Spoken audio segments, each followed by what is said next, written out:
Un pasteur vous répond, le podcast où Florent Varac répond à vos questions, envoyez à contact@toutpoursagloire.com.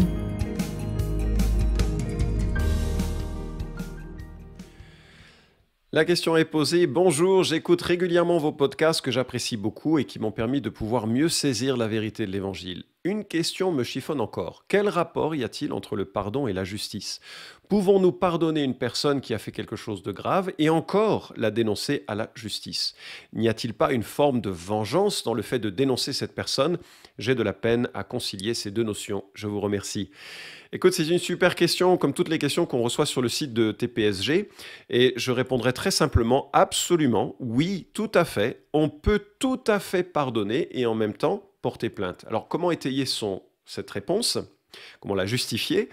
Pardonner me semble une démarche spirituelle, humaine et personnelle. On va voir à quoi elle consiste, mais en un mot, c'est de confier à Christ le soin de juger l'individu et ses actes, en sorte que nous cessons d'être le juge de cette situation et de cette personne. Et donc c'est très libérateur.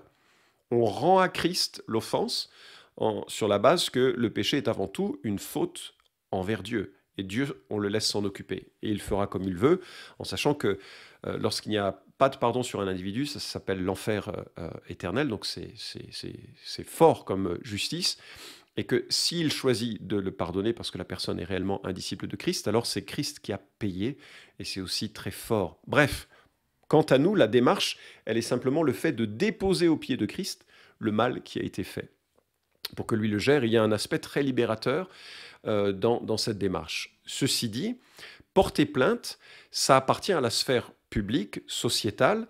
Le mal qui se fait peut être défini par la loi comme un crime, et en cela, il doit être compensé, payé par une reconnaissance de la société et une punition, un jugement de la société. Il y a également des éléments qui s'associent à ça, comme la protection d'autres personnes, afin que celui qui aurait un cœur orienté sur certaines pratiques terribles ne soit pas à même de le faire, et qu'il puisse expérimenter les conséquences de sa faute. Alors, je vais te donner tout de suite un exemple dramatique pour qu'on situe la situation. Une jeune personne de 20 ans qui a été abusée par un membre de sa famille, c'est une situation très théorique bien sûr, elle prend conscience de la gravité de ce qu'elle a subi et elle est tiraillée. D'un côté, elle a tous les droits de porter plainte pour demander à la justice de punir cette personne, mais en plus, elle peut avoir le devoir de le faire parce que cette personne est encore en contact avec des enfants, par exemple, et qui pourraient potentiellement être victimes de mêmes abus. Et en même temps, cette personne pourrait réaliser que même si celui qui a abusé d'elle pendant quelques années passait 10 ans de prison ou 20 ans de prison, ça ne changerait pas la rancœur qu'elle a dans son cœur et ni l'amertume un peu qui s'est accumulée. Donc, elle va être tiraillée parce que d'un côté, elle va vouloir porter plainte et justement, tu utilises le mot de vengeance, et en même temps se dire qu'il n'y aura jamais aucune vengeance suffisante, même si elle tue cet individu, il y aura toujours il y a quelque chose qui a été volé et on ne sait pas quoi en faire. Et c'est là où la démarche du pardon, accompagnée par peut-être par soit un pasteur, soit une personne formée à la relation d'aide, counseling biblique, va vraiment être utile pour aider cette personne à la fois se dépatouiller dans les émotions contradictoires qu'elle peut ressentir et tracer un chemin. Alors je voudrais faire un peu le tour de la question avec certains éléments bibliques, et puis j'espère que ça permettra de situer les enjeux de ta question et les solutions. D'abord, je voudrais remarquer que toutes les offenses n'ont pas la même gravité aux yeux de la parole de Dieu. Certains péchés sont plus graves que les autres. Psaume 19, 14, Jean 19, 11 le disent très clairement. Le péché de Sodome et Gomorrhe est si énorme et leur péché si grave, nous dit Genèse 18, 20. Par comparaison, il y en a qui sont donc moins graves et moins énormes. David prie d'être épargné de péchés graves, Psaume 19, 14. Le péché de mal enseigner d'autres personnes est plus répréhensible que d'autres péchés, nous dit Jacques chapitre 3. Donc les faux enseignants, c'est là où il dit « Ne soyez pas nombreux à vouloir être enseignants, car les enseignants subiront un jugement plus sévère ». Ça veut dire qu'il y a certaines fautes qui ont de plus grandes conséquences aux yeux de Dieu. Il faut faire attention à ça. Les faux chrétiens qui présentent un évangile corrompu sont anathèmes. Waouh, Galates 1, 8 à 9, c'est très très fort. Enseigner un faux évangile, c'est la malédiction la plus complète qu'une personne puisse subir. Et Jésus identifie que certaines vertus sont essentielles et plus importantes que des rites religieux, Matthieu 23, 23. Et Jésus dit à Pilate, « Celui qui me livre à toi est coupable d'un plus grand péché. » Donc, tout péché est grave, mais et tout péché est une offense à la sainteté de Dieu, mais les péchés n'ont pas les mêmes conséquences. Alors comment classer tout ça? C'est pas évident parce que Dieu vraiment est le seul capable de classer les choses et de les voir dans le bon ordre. Mais en discutant avec un ami, notamment Mathieu Caron, qui est vraiment le spécialiste un peu de counseling biblique aujourd'hui, lui il réfléchit en ces termes. Il y a les petites offenses, impolitesse, moquerie, irritation. Manifestement, on ne va pas porter plainte, d'abord parce que ce n'est pas reconnu par la loi, enfin, bon, sauf si ça prend des proportions très publiques, mais il y a les petites offenses. Et en fait, on vit ces petites offenses constamment, à l'église, même chez soi. On est entre pécheurs, et les pécheurs, ils commettent des péchés, il faut l'accepter, il faut le recueillir, et on verra comment gérer cela. Deuxièmement, il y a les offenses privées, celles que Dieu seul connaît, dans les pensées ou dans un comportement solitaire, et qui, parce qu'elles sont privées, il n'y a aucun lien à la justice. Et puis, il y a les offenses relationnelles, calomnie, mensonge, colère, petit vol. Et là, on va se poser la question, on est un peu aux marges, aux frontières entre ce que la justice peut repérer et ce que la moralité seule peut repérer. Et puis, il y a les offenses insupportables, le viol, le meurtre, l'atteinte à la personne, le vol dans certaines circonstances qui va réduire l'individu vraiment dans une pauvreté complète. Alors, que faire? Eh bien, il y a différentes réactions possibles. Par exemple, devant les offenses mineures, la Bible nous encourage parfois simplement d'ignorer ce qui se passe. Ecclésiaste 7, 21 à 22 remarque « Ne prends donc pas à cœur toutes les paroles qu'on dit, de peur que tu n'entendes ton serviteur te maudire, car ton cœur reconnaît que tu as toi-même, bien des fois, maudit les autres. » Qu'est-ce que nous dit l'Ecclésiaste? Écoute, arrête de juger ceux qui te disent un petit mot de travers, toi-même, tu as bien eu des mots de travers. Donc, deuxièmement, la Bible nous encourage parfois à couvrir la faute de son prochain par amour, c'est-à-dire de ne rien dire, juste aimer. L'apôtre Pierre le dit, « Avant tout, ayez les uns pour les autres un amour constant, car l'amour couvre une multitude de péchés. » Je vais couvrir la faute des autres parfois. Je vais accepter qu'ils ne soient pas parfaits. Moi, je ne le suis pas. Donc, je vais couvrir, je vais aimer. C'est la réponse, c'est la meilleure réponse face aux petites choses de la vie. Je vais aussi montrer l'exemple. Jésus, qui lave les pieds de ses disciples, donne un exemple à suivre face à la jalousie ou à l'orgueil occasionnel. Jean 13, 15. Paul travaille de ses propres mains pour montrer qu'il ne faut pas être paresseux. Acte 20, 35. Il exhorte Tite à être un modèle d'œuvre bonne en donnant un enseignement pur et digne. Tite 2, 7. Donc, face aux petites choses de la vie, je vais faire ça. Et puis, je peux aussi prier discrètement dans le cœur. 1 Jean chapitre 5, verset 16, on ne va pas le lire, mais il nous dit, si tu vois quelqu'un commettre un péché qui ne mène pas à la mort, je ne sais pas comment le comprendre, mais c'est grosso modo un péché qui n'est pas forcément trop grave, prie et Dieu lui donnera la vie. Voilà, donc c'est vrai, il y a certaines fois où l'offense que les autres commettent, ça ne mérite pas vraiment de réfléchir à aller plus loin, on doit couvrir, on doit aimer, on doit pardonner. Et il faut savoir que pardonner, il y a un vocabulaire qui est assez riche. Il y a 3 mots dans l'Ancien Testament, 3 mots dans le Nouveau Testament, qui chaque fois ont des connotations un petit peu différentes. Alors je vais te passer les mots de l'Ancien Testament, mais dans le Nouveau Testament, il y a la notion de pardonner, c'est d'abandonner, de libérer, de relâcher quelqu'un ou quelque chose, de mettre de côté, de ne pas se soucier, de renvoyer. Donc, il y a vraiment l'idée, je décroche l'individu, je décroche ce qu'il a fait de mon souci. Il y a un autre terme qui dénote un pardon qui est généreux, donner une faveur gratuite, non méritée, donner une délivrance à quelqu'un. Charizomai, on a le terme charis associé à ça, le mot grâce. Et puis, troisièmement, on a le pardon qui libère d'une obligation envers soi. Remettre la dette de quelqu'un, apoluo, Je pardonne, j'efface cette dette, j'absous quelqu'un qui m'a offensé. D'ailleurs, c'est dans ces termes qu'on parle de divorce également. C'est libérer un prisonnier, c'est renvoyer quelqu'un. Alors je sais que c'est un petit peu compliqué, mais là, il y a vraiment cette idée, je crois, quelqu'un m'a offensé, je le reconnais, ça me fait mal, et je le dis à Dieu, un peu comme les psaumes de lamentation, Seigneur, cette personne m'a fait du mal. Cette personne m'a fait souffrir. Voilà ce qu'elle a fait, voilà ce qu'elle a dit. Je voudrais faire sortir je voudrais le prononcer, le dire, l'évoquer pour éviter que ça reste à l'intérieur de moi et que ça pourrisse à l'intérieur. Mais quand on l'a dit et qu'on l'a sorti, on le confie à Dieu en disant Seigneur, maintenant, c'est toi qui gères. Moi, je m'en détache. Toi, tu es le juste juge. Juge comme tu l'entends. Fais comprendre à cette personne comme tu le veux, la gravité de son propos.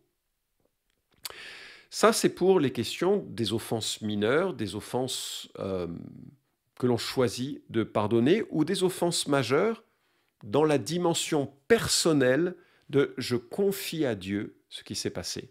Maintenant, considérons ce qu'il en est du rôle d'une plainte à l'autorité civile en vue d'un jugement temporaire. Alors, le rôle de l'État sur le sujet de la justice, c'est, dans les termes de l'apôtre Pierre, en 1 Pierre chapitre 2, versets 13 à 14, « À cause du Seigneur, soyez soumis à toute institution humaine, soit au roi comme souverain, soit au gouverneur comme envoyé par lui, pour, et écoute bien, punir ceux qui font le mal et louer ceux qui font le bien. » En cela, c'est précisément le rôle de l'État d'assurer une fonction de justice qui fait peser sur quelqu'un qui fait le mal les conséquences de ses actes. Ce n'est pas son rôle de pardonner ou de rentrer dans cette discussion. Son rôle, c'est d'observer est-ce qu'il y a eu un acte criminel et quelles doivent être les conséquences de cet acte pour, en vue, on espère, d'une restauration, d'une prise de conscience ou d'une protection d'autres personnes. Et là, il ne faut jamais hésiter à se poser cette question lorsque l'on est victime, même en tant que chrétien, d'actes criminels.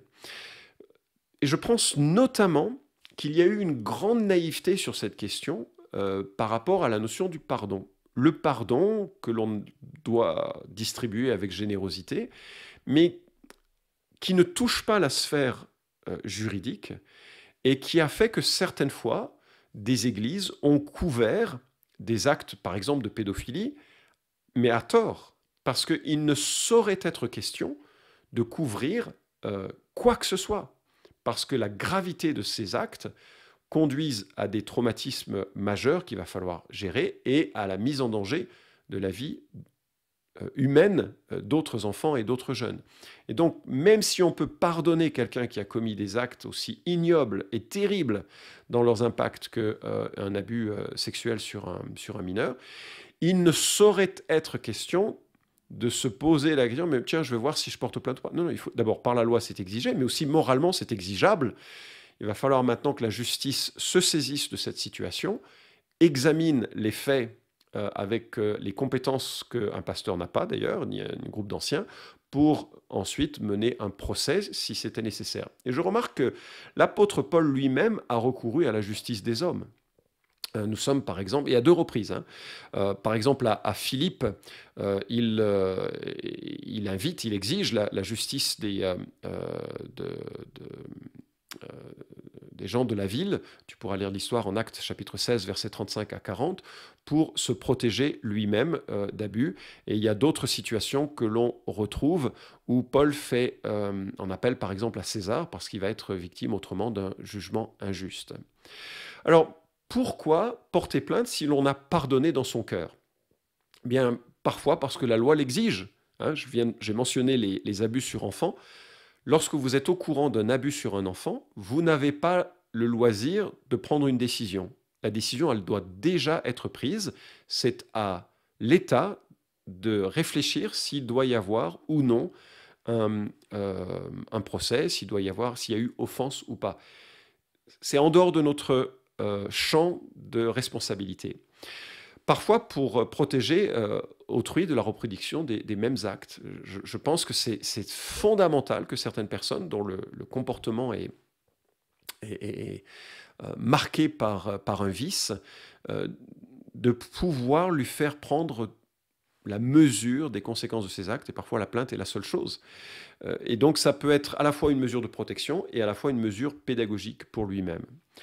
Certains vont citer 1 Corinthiens 6 pour dire qu'on ne peut pas porter plainte entre frères et sœurs. Ce serait une motivation un peu de modérer ce que je viens de citer. Alors 1 Corinthiens 6 nous dit la chose suivante: quelqu'un de vous, lorsqu'il a un différend avec un autre, ose-t-il plaider devant les infidèles et non devant les saints? Ne savez-vous pas que les saints jugeront le monde? Et si c'est par vous que le monde est jugé, seriez-vous indigne de juger les affaires de moindre importance? Ne savez-vous pas que nous jugerons les anges? Pourquoi pas, à plus forte raison, les affaires de cette vie? Quand donc vous avez des différends pour les affaires de cette vie, ce sont les gens dont l'Église ne fait aucun cas que vous établissez comme juges, je le dis à votre honte. Et puis donc il conseille qu'il y ait des personnes sages qui s'occupent de ces situations, pour éviter de porter plainte. Bon, mais les amis, ça ne peut pas être pour des questions de meurtre ou des questions graves. Ça ne peut être que lorsqu'il y a des différends. Par exemple, je sais pas, moi j'achète une voiture à un frère de l'église, et puis cette voiture, il me l'a pas dit, mais elle a plein de défauts. Donc je l'achète de bonne foi, mais il y a plein enfin, il m'a un peu, je me suis fait avoir. Je pense qu'avant de porter plainte, ce serait sage de dire, mais écoute, on va inviter le regard de frères sages dans notre église. Peut-être moi j'exagère dans ma demande, peut-être que toi tu exagères dans ta vente. Et d'accepter de se soumettre, quitte à perdre, à l'avis de gens qu'on espère être justes dans leur évaluation. Mais avoir un différend, ce n'est pas être confronté à un meurtrier ou être confronté à un abuseur ou être confronté à quelqu'un qui véritablement, par sa méchanceté, vous ruine la vie. Donc, par contre, ça peut être intéressant, si jamais on est dans une situation comme cela, entre frères, de mener l'affaire selon Matthieu chapitre 18. Si tu vois ton frère pécher, va et reprends-le seul à seul. S'il t'écoute, tu as gagné ton frère, l'affaire est résolue. Mais s'il ne t'écoute pas, prends avec toi 2 ou 3 témoins, afin que toute l'affaire se règle justement sur ces 2 ou 3 témoins. Mais s'il n'écoute pas, dis-le à l'Église, n'écoute pas à l'Église, qu'il soit pour toi comme un frère, comme un païen et un péager. Nous sommes là devant une situation où peut-être dans l'Église, il faut parfois avoir le courage de dire, mais ton comportement est le comportement d'un païen. Et puisque tu refuses de te repentir, nous considérons que tu es un païen. Dieu seul sait si tu l'es ou tu l'es pas, mais en tout cas, nous sommes dans une situation où nous pensons que tu n'es pas membre du corps de Christ, jusqu'à ce que tu mettes ta vie en conformité avec ce que l'Écriture enseigne. Donc ça peut être une étape préliminaire à une plainte si on est sur des situations entre la moralité simple, en quelque sorte, des choses de la vie, et puis peut-être des situations ou des affaires qui exigeraient peut-être le regard de la loi, sans toutefois que ce soit forcément nécessaire. Alors, ouais, on est face là à ces notions un peu de grâce et de jugement.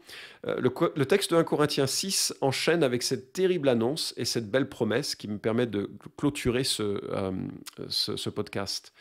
Ne vous y trompez pas, ni les débauchés, ni les idolâtres, ni les adultères, ni les dépravés, ni les homosexuels, ni les voleurs, ni les cupides, ni les ivrognes, ni les insulteurs, ni les accapareurs n'hériteront le royaume de Dieu. Et c'est là ce que vous étiez, quelques-uns d'entre vous, mais vous avez été lavés, vous avez été sanctifiés, vous avez été justifiés au nom du Seigneur Jésus-Christ et par l'Esprit de notre Dieu. Fin de citation. Je me reconnais tellement dans cette liste, tellement. Et je me reconnais aussi tellement dans cette bonne nouvelle. J'ai été lavé, j'ai été sanctifié, j'ai été justifié. Ça, c'est la bonne nouvelle de Jésus-Christ. Et au-delà de penser à cette notion de pardon, etc., il faut bien réaliser que nous sommes membres d'une humanité pécheresse dont les péchés s'expriment de façon différente. Et la première chose que le mal que nous observons autour de nous, parfois en nous, doit nous faire réaliser, c'est que nous avons besoin d'un sauveur, nous avons besoin de rédemption. La bonne nouvelle, c'est que Christ offre cette rédemption. Par sa mort sur la croix, il permet à des gens qui étaient des débauchés, qui étaient des voleurs ou des insulteurs ou des ivrognes, non seulement de recevoir un plein pardon, mais de recevoir l'honneur d'être adoptés dans la famille de Dieu, de faire partie de son peuple, de faire partie de sa vie. Ça, c'est vraiment une bonne nouvelle. C'est quelque chose qui est tellement, ouais, tellement plaisant et tellement puissant. Et bien sûr, ça doit peser sur notre considération des faiblesses des autres. Alors oui, nous pouvons porter plainte tout en pardonnant.